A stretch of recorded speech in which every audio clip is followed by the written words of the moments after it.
Right, Ebusian, for summary, a very good morning, afternoon, and a very good evening to BBR or Heavy. It depends on baby. Our Bagana has here right now. There, it's a very good afternoon. Median will give the OG and BI, aka I know wisdom will take me somewhere one day. BI am beginners to see I'm the video, a Great Minds International School, a Kwadwo Nkansah Lilwin Great Minds International School, Ebusian School, Nidia, Sene, wow, I know what I say. Now, summary, Yamakoya, yes, BS school, admission doors, no, I open just say yeje umofraba ubetime do so abofra na ba na waba benya quality and formal education at say enya asem keto akra first na yitanya course ati say Kwadwo ye boarding house we wie ye na ye wa ama no ne ye na ye wa achiche ye so ye pese ye ma etimi ba school bi say no me pa cho we wie boarding house na na samre ya migusu ameka say de boarding house no we wie ha nti ba bia wo bia no ubetimi de wo so abofra na ba na waba beje ntete papa into your boarding house for females, your boarding house for males. Also wait me do baba na why or be entity papa. So we kuma senso ne around on so your bus is bed 10. It me fa mo from money free baby I will be one man one city. What I say so unya back Great Minds International School abusua ano din. Into no mra ibuso e kasa ya no. Se dem di ka kan na admission no koso. Into wait me do so abofra na ba na wa ba be entity papa.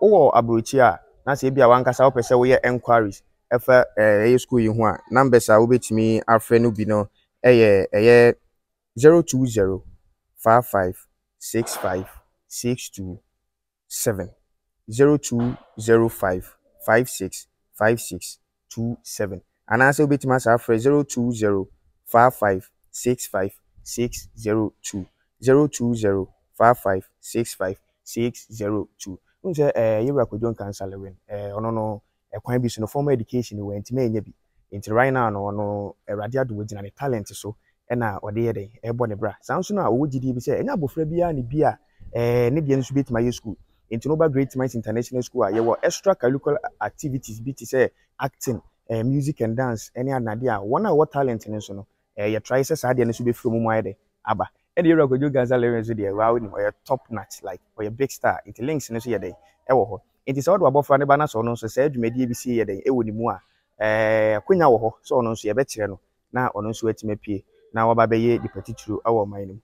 Let's get right to the video nene de amaya be gina ye video we nyina ye say enche ene be to social media say one guy bi say ye Lilwin movie a wode babo nti no ebuso am gina wiem nti no hye me pa nti de ye nto aso one guy bi babo nti be ka say Lilwin movie a anase the TV series a o twa no right now a wode babo nti a ya to ni din say Mr. President no o say one director bi na ono so be ye adwuma ni bi o ye assistant director ye frɛ no director Big Mat guy ni say udika ni director Big Mat di ho nkomo say wona adwuma bi o pese nka o direct ma no ohun ya ni say Lilwin twa Mr. President nti saa de a osusu say na adwuma ne na ye wia na Weezy Empire movie production ye di twa na ebusia akoto social media na je say air trend na Lilwin ti asem yi no say Mr. President, Director Jackson, on a trend story at over 4 years and I said 3 years. No,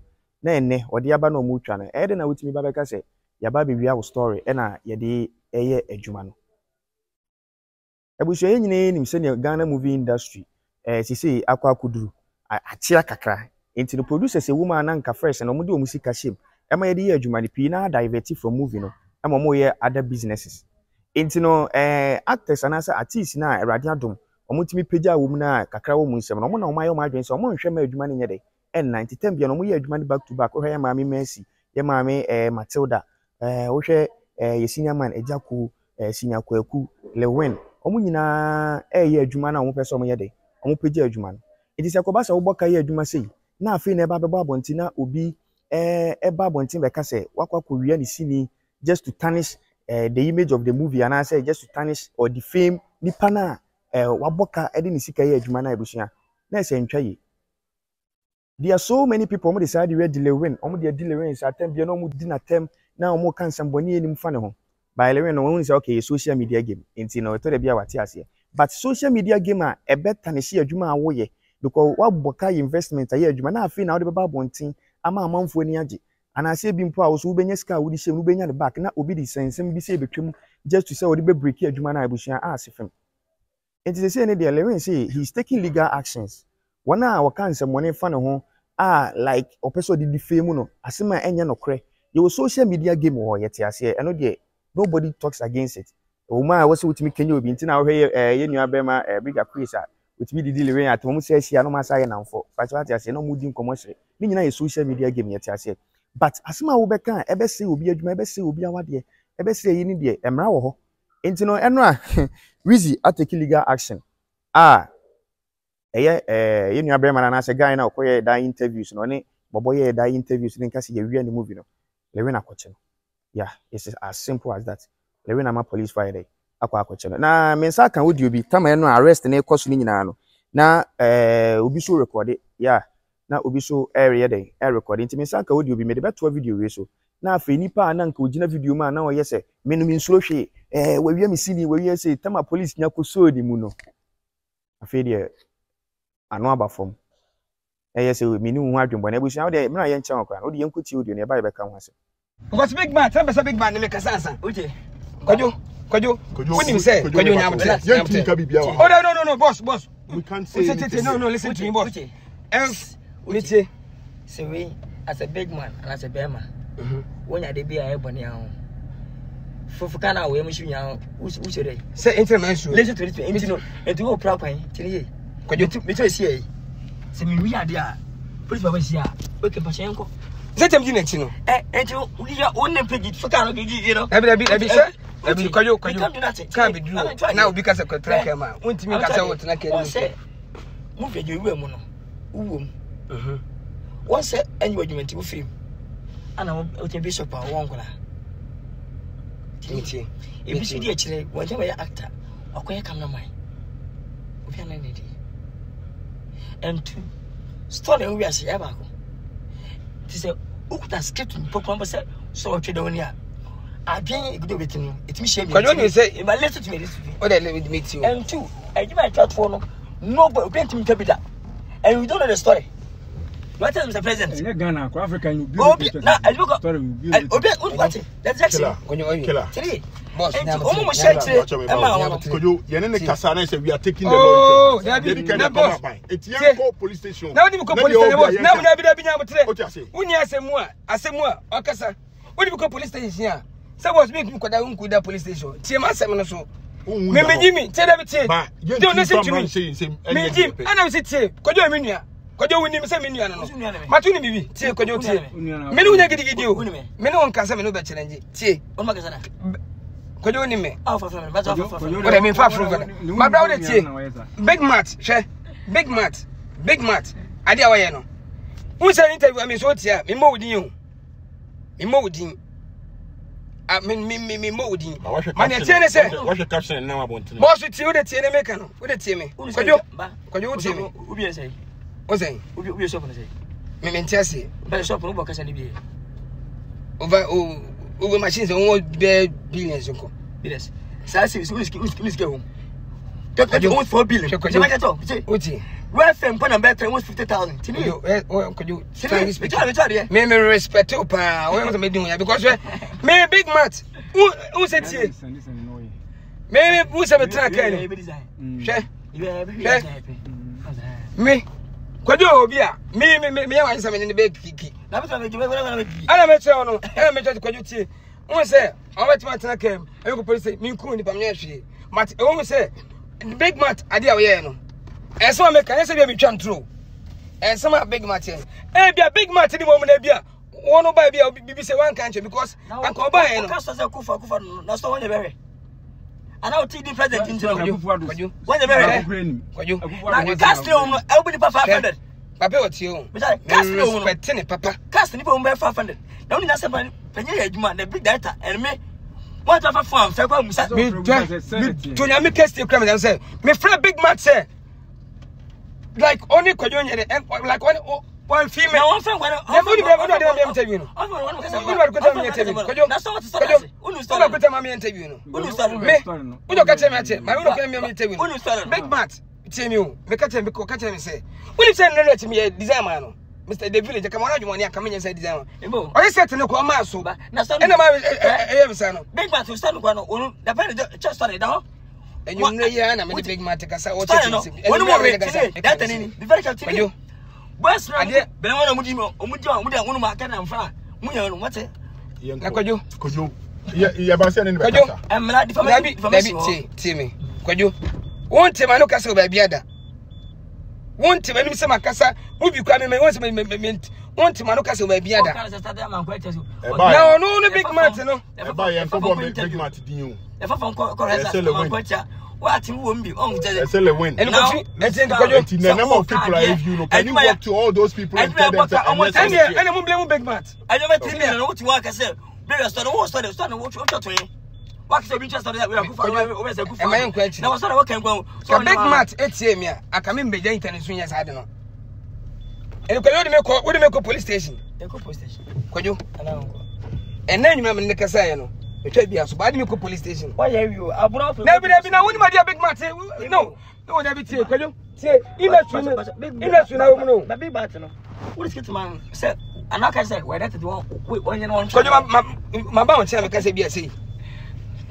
No, that be, you are the work, could you? Oh, yes, we can go here because me no. Big Martin, who's an interview? I say, I be, Mr. Say, I didn't know what did you near. Cause interview me more with you. Interview. Come see the same with my mom because big mat, my can't come in 100 money. I can be what is investment?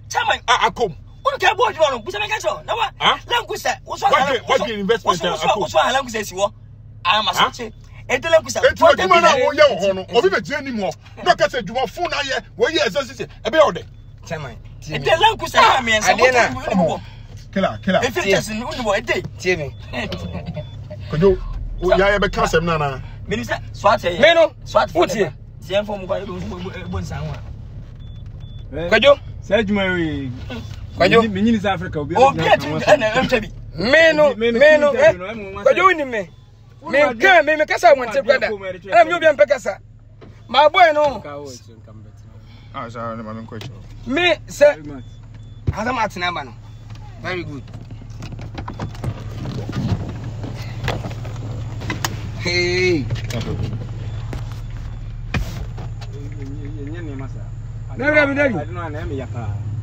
me no Nipano, so car.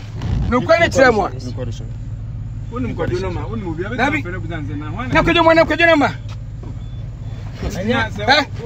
Matt. You interview. I did away young. Don't tell you. So ask me. Don't tell you. No. Not for number today. Interview. Number. Then and yo, she said me that mobile trendy we are. I'm out for interview so we know. Obi chakade. Ever since I got so Jessica. Say, oh yeah, one of friend. Oh friend is Big Matt. The catch say.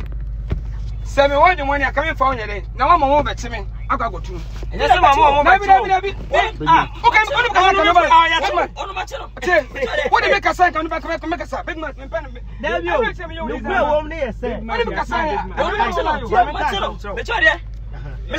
don't know plan on the prohibited movie. Interview no plan two ball. They won't say village teacher. When I design it with your man, you know, say, and yeah, maybe no not planning, and yeah, I didn't. I know not planning. Big. Why?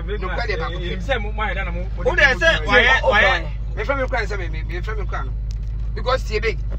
I say, oh dear, say, so police case no way. Ya kwa no account there. No be account there. Nti no ya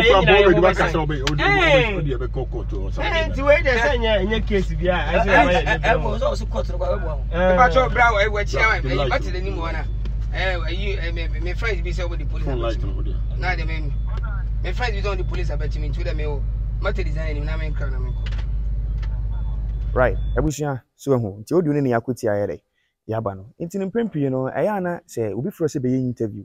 They say the mra wo wan hwe yi a obedu obi eche kwa interview bia bi kwa interview no wanya bibia mfrim afei na edu akwa nsenseme intime mesremo ya ye social media ye interviews ya ye like ya dane bloggers ana say ye criticisms wo social media obi nka say ye bone se nipa kwa yan criticize wa emwa ma wuntimi hu mistake bia wa ye de why intino ya ye social media ye sa de ni nyina no si ye kasa yan hwe say ye wo evidence. And I say, you have vivid explanation of a simple Becabiano. I am doing that side as well because one share and will be see what obebo oka na wagiska na ode akobie store na watwere ni mu enyama hoden san beye biem so san nyama we nyina no se wo kasa na se wanhwe ya wo kwakofa problem ayede ama etimre ye kasa yi de yeguso chese petrolative ni guso anamu obi a waka ase bia ehwe se bia di femu ye artist na na se pese de production ne ba from bia de we are taking legal actions yen kofa matwu man fo mabu obi ene yen nkwankwachi obi nkobu na de bi emra wo ho nti ne ye mamra na nkasa yede aye adwuma nti se wo kasa we social media now na se wo kasa fa production bia ye Weezy Empire movie production na why steady kakra hwehun se asema wo ka no wo evidence sene ye beya bia ye do kogina okon ano a bia na wontimi nyu ho na kobasa so ye de carbon nam nti mra ye kasa right now ide ye nua be ma no dem ai odem enye sene senti ne pene senke be chi obi atum but sene ye beya it will serve as a deterrence to others na omo so ahwe omo kasa ye wo kwan bi so me a be gina say se mekoko bi ho asema me very careful because ukoka asema ye nim na ebe ha nipa na waso be yeshi yes enti no mencha ho me di video ni be yende asena na me kan Great Minds International School ye busu ayeji admission fa aba ne bra na omenya ntete ya pa school hanko na wa hase a stars timi fra bonten besra ensi wo ba bia media na ogidi ogin idea aka I know wisdom will take me somewhere one day see you in my next video.